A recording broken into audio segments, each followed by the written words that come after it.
Amen. Vraiment un moment très important. Nous rentrons dans notre moment très important d'écouter la parole de Dieu. La Bible nous dit, ce monde passera. Tout ce que nous voyons dans ce monde, ça va passer. Mais la parole de Dieu, ça ne passera jamais. Amen. Amen.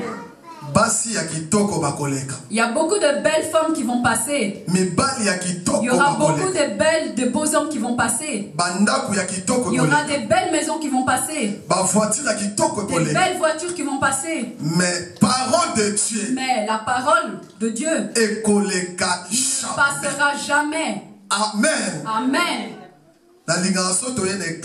J'aime que quand on vient à l'église, que nous ne soyons pas distraits. Parce que la parole de Dieu, c'est ça qui est la vie. C'est ça qui donne la vie. Et s'il n'y a pas de vie, si la parole de Dieu descend dans cet endroit-là, ça donne la vie. Là où tu es, ne regarde pas le frère ou la soeur qui est à droite ou à gauche.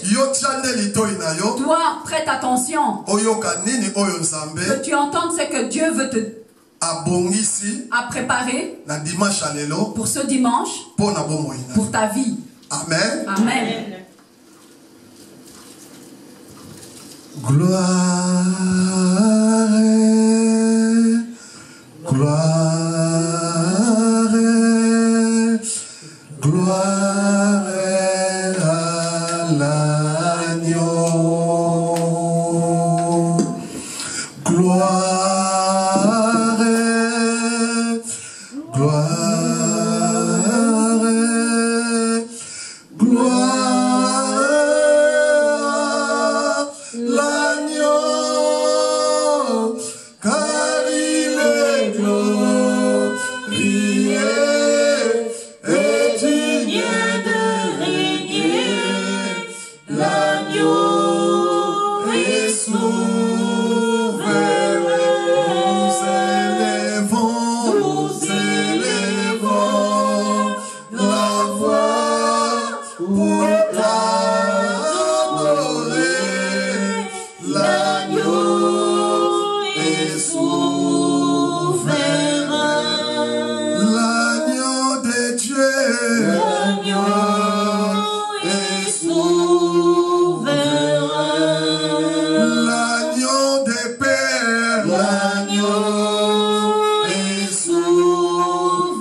Père Abraham, le père d'Isaac, le père de Jacob, toi le Dieu qui nous a donné le souffle de vie, dans ce dimanche, qu'est-ce que nous t'avons payé, Seigneur, pour que nous avons ce souffle de vie pour te louer? Nous t'avons donné quoi? Tous ces gens aujourd'hui n'ont pas eu ce souffle de vie. Nous leur dépassons en quoi? On est qui, Seigneur, devant toi, pour qu'on puisse se glorifier? Père, nous disons que tu es bon pour le souffle de vie que tu nous as donné. Nous venons encore auprès de toi pour écouter ta parole. La Bible nous dit, Seigneur, que ta parole, quand ça sort, ça ne sort pas pour rien. Seigneur, celui qui est assis au ciel, avec toute sa gloire, quand toi tu descends, quand toi tu parles, tu ne parles pas pour rien. Si toi tu parles, c'est qu'il y a une raison. Et tu parles à une personne. Nous sommes venus t'écouter, Seigneur. Qu'est-ce que tu as arrangé pour moi en ce dimanche pour la vie de toutes ces personnes qui sont venues dans cet endroit? Que le Saint-Esprit nous aide. Ouvre chacun d'entre nous les oreilles. Ouvre chacun d'entre nous les oreilles d'esprit. Ouvre chacun d'entre nous le cœur de accepter. Laisse que cette parole, que ça prend place dans les cœurs, dans nos cœurs. Laisse que cette parole, Seigneur, que ça prend la place dans la vie de tout un chacun. Ne laisse pas, Seigneur, que le diable qui vient pour enlever ce qui a la bonne semence dans le cœur de tes enfants, ne le laisse pas le temps qui rentre. Je sais que cette parole, Seigneur, c'est une parole vraie. Et c'est une parole de vie. Et c'est une parole de vie. Je te dis merci. Et je me laisse à tes pieds. Je suis quelqu'un de simple. Je ne serai pas de moi-même pour me lever devant ce peuple. Ce n'est que toi, Seigneur, toi qui sauras dans tout. Et c'est pour cela que je me donne à toi. Aide-moi, Seigneur. Aide-moi, Seigneur.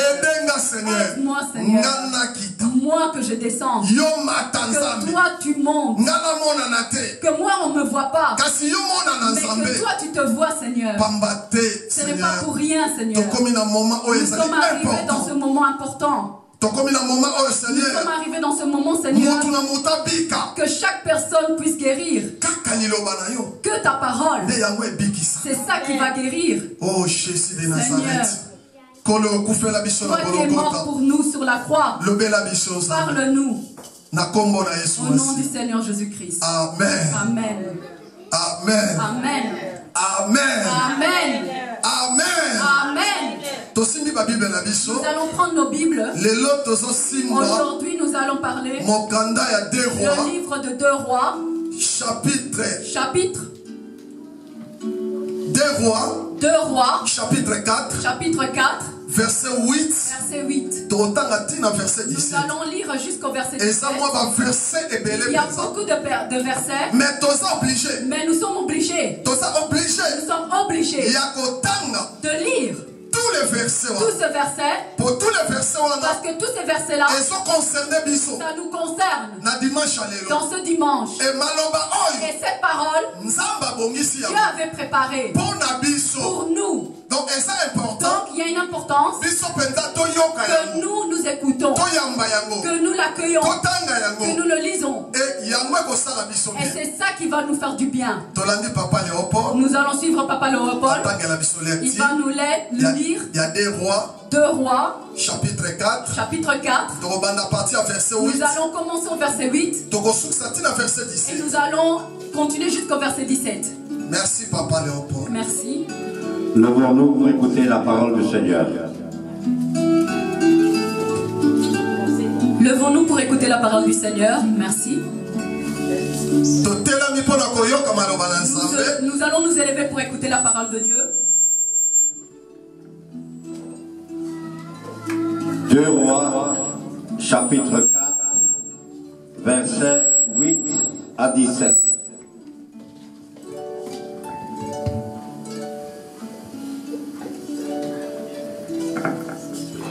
Je lis la parole au nom de notre Seigneur Jésus-Christ. Un jour, Élisée passait par Sunem. Il y avait là une femme de haute condition qui insista pour qu'il accepte de manger. Chaque fois qu'il passait par là, il se rendit désormais chez elle pour manger.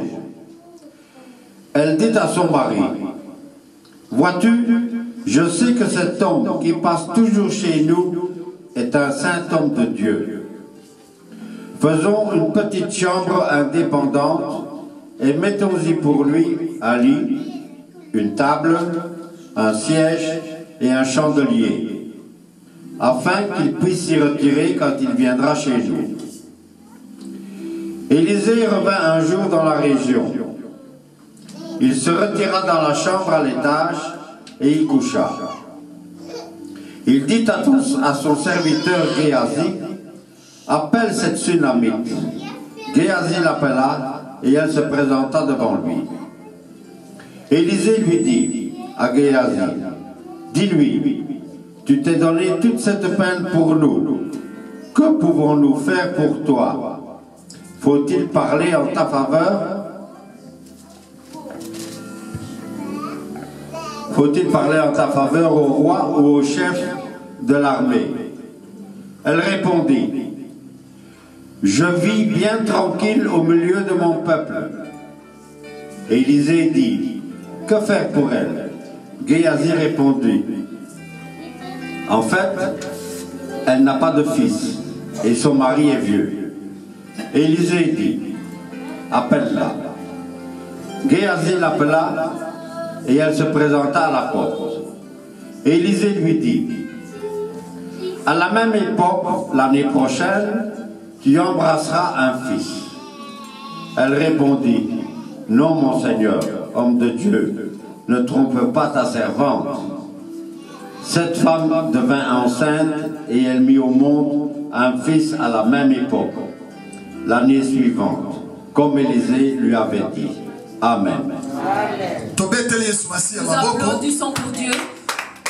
Que Dieu reçoive la gloire. Pour cette parole qui ne sort pas pour rien et qui ne revient pas pour rien, sans que ça fait des effets. Et notre thème d'aujourd'hui, la femme sunamite. La femme sunamite. Si nous avons des bics, nous allons vite l'écrire. C'est notre thème. La femme sunamite. Amen. Nous allons parler pour une femme qu'on lui appelle la mère sunamite. Et bien aimé dans le Seigneur, la Bible nous dit, un jour, Élisée est en train de passer dans le chemin de Sunem. Et la Bible nous dit, il y avait une femme qui était là. À chaque fois, Élisée, le serviteur de Dieu, il passait dans ce chemin. Et cette femme, elle le voyait. Et la Bible nous dit, le Saint-Esprit a touché le cœur de cette femme. Qu'elle sache accueillir Élisée dans sa maison. Et la Bible nous dit, il y avait un jour, elle avait accueilli Élisée. Et quand elle a accueilli Élisée, la Bible nous a dit, elle lui a servi. Elle lui a donné de la nourriture à manger. Et la Bible nous dit, et elle était en train de confirmer à Élisée auprès de son mari. Elle a dit, à l'intérieur de moi, je sens que cette personne est un homme de Dieu, un roi de Dieu. Alors la Bible nous dit, cette femme, la femme sunamite, elle a fait un souci pour Élisée. Elle avait vraiment, elle se dérangeait beaucoup pour Élisée. La Bible nous dit, elle était même arrivée à un niveau qu'on donne à Élisée une place. Lorsque eux ils habitaient. Là c'était les pensées de cette mère sunamite. Et la Bible nous dit, elle a eu cette idée-là, elle a eu. Elle a dit à son mari, elle a dit, regarde, j'ai cette pensée pour le serviteur de Dieu. C'est vraiment pas bien qu'à chaque fois quand il vient ici, il mange, il part. Ce n'est pas bien. Elle a proposé à son mari. Elle a dit, pourquoi pas? On ne ferait pas une petite chambre en haut, mais que cette chambre, qu'on la fasse très bien. Et après, On prend même un lit. Mais bien aimé, suis-moi bien. Tu vois la parole de Dieu. Ça vient pour nous prêcher. Si nous on suit ça, ce que Dieu a fait à cette femme tsunamite, il est capable aujourd'hui de le faire aussi pour toi. Alléluia. Il est capable. Amen. De le faire. Amen. Amen.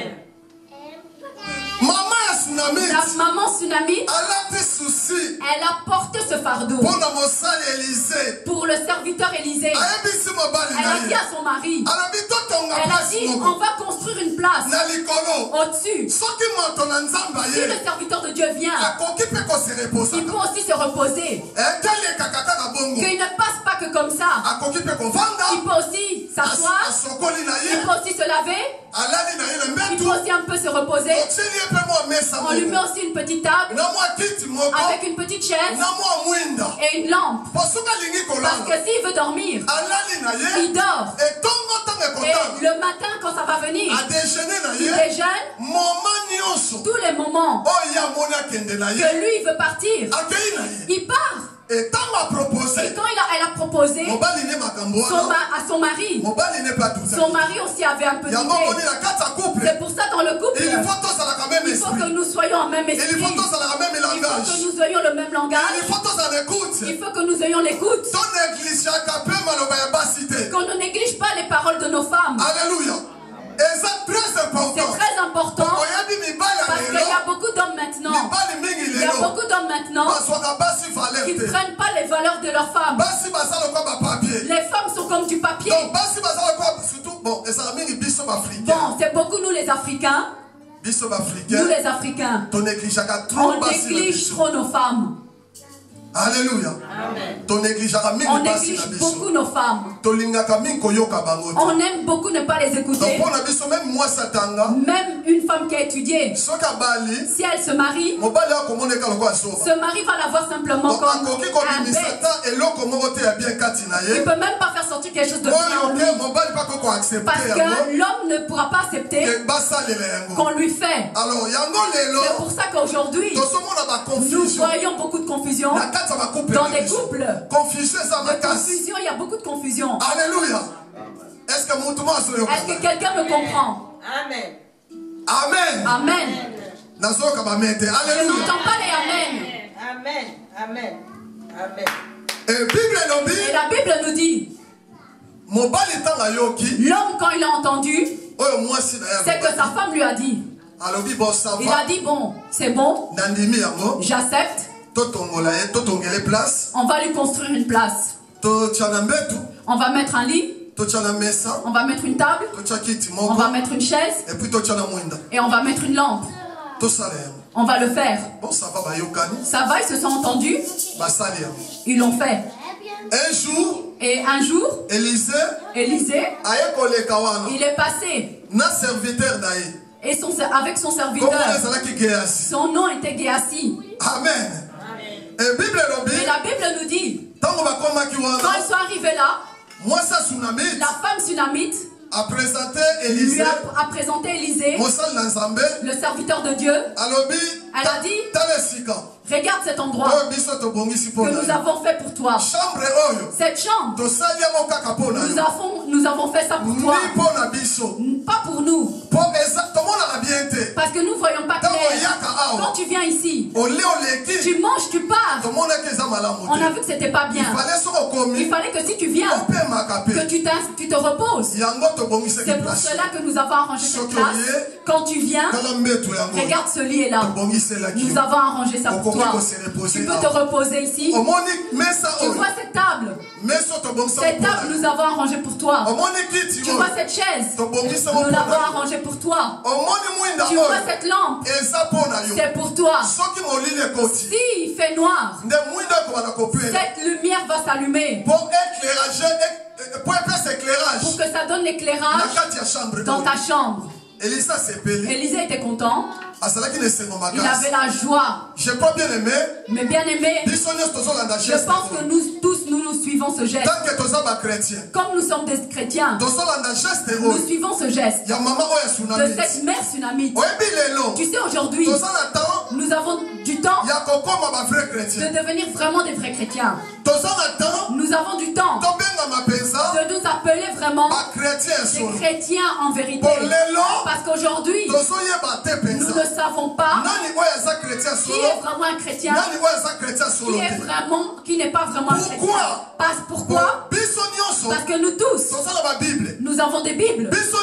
Nous tous, nous prions. Mais bien aimé, mais tenir la Bible, ce n'est pas bon. Prier, ce n'est pas bon. Mais il y a une chose qui est importante dans un chrétien. En premier, avoir l'amour. Alléluia. Amen. Avoir l'amour. La Bible nous dit Dieu est amour.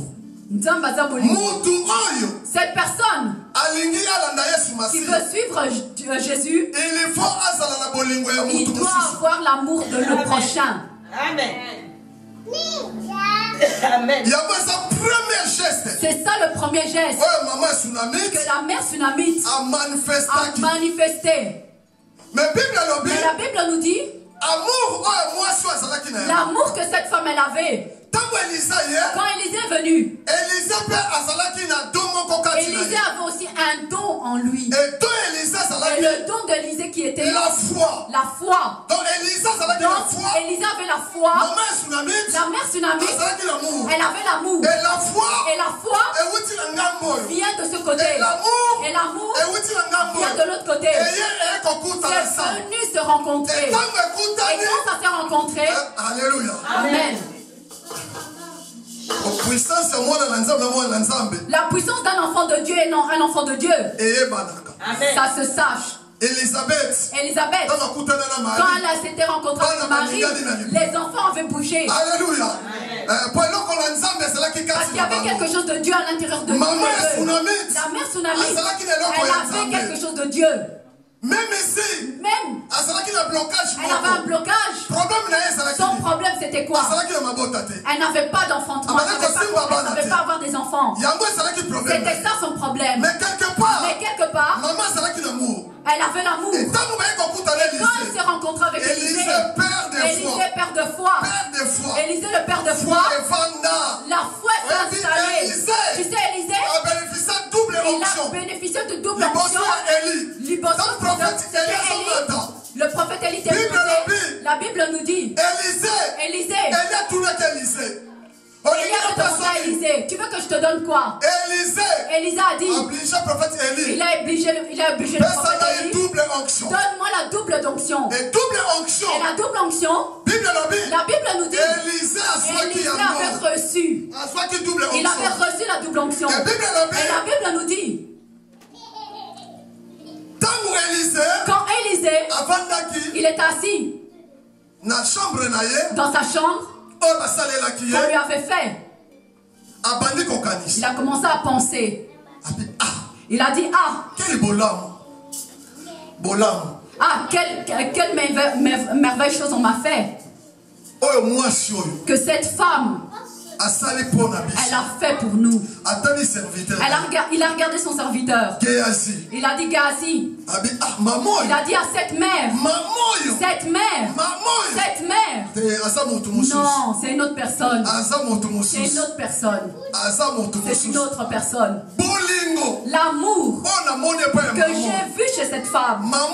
Cette mère, elle ne me connaît pas. Elle ne me connaît même pas. Mais si tu lis dans la Bible, tu vas voir que cette femme, la tsunamite, elle a dit, je vois que cet homme est un homme de Dieu. Donc elle ne le connaissait pas. Mais le Saint-Esprit lui avait révélé. Et elle a confirmé ça auprès de son mari. Alors la Bible nous dit, bien aimé, Élisée, ça lui a fait de la joie. Ça lui a fait de la joie. Dans toutes les bonnes choses que cette mère a fait, lui avait fait. Vous savez, cette bonne chose, quand nous sommes des chrétiens, que nous faisons des efforts de le faire. Alléluia. Amen. Que nous faisons de bonnes choses, pas pour les gens, mais que nous faisons de bonnes choses pour les autres gens. Tu sais, ça va faire du bien à Dieu. Parce que la bonne chose que tu fais, ça ouvre les portes de bénédiction. Les bonnes choses, les bonnes œuvres ouvrent les portes de bénédiction. Alléluia. Amen. Que Dieu reçoive la gloire. Amen. Amen. C'est vrai. Amen.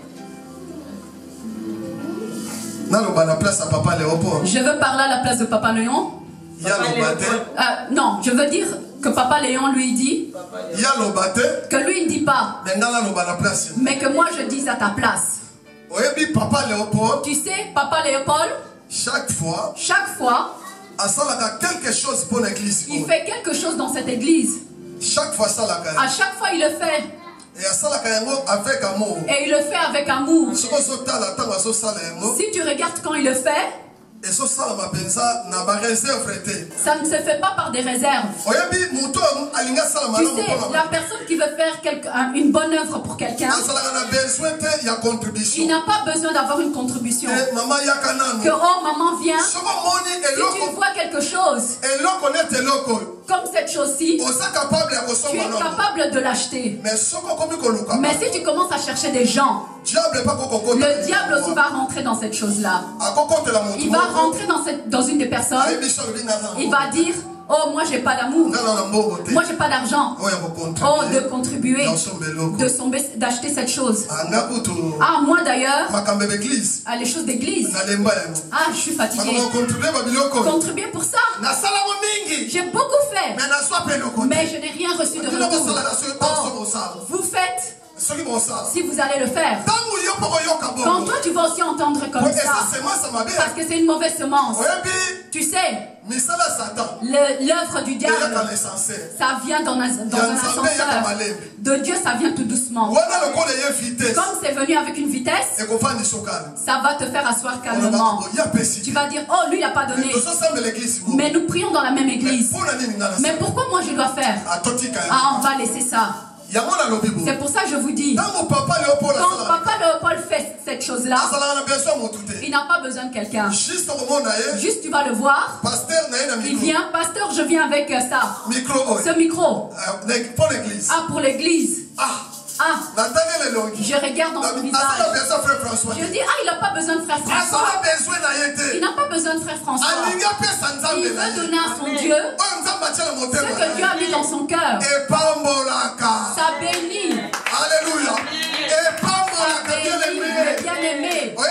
Tu sais, demain, je suis parti à la maison de maman d'elle. Je me suis assis sur sa chaise. Papa Léopold, pour qu'on parle, il m'a dit, oh, j'ai un autre travail. Ce travail, c'est avec un contrat. J'étais content. Même si je ne lui avais pas dit. Mais j'ai dit, ce Dieu le connaît. Les bonnes choses que tu fais, ça va te payer.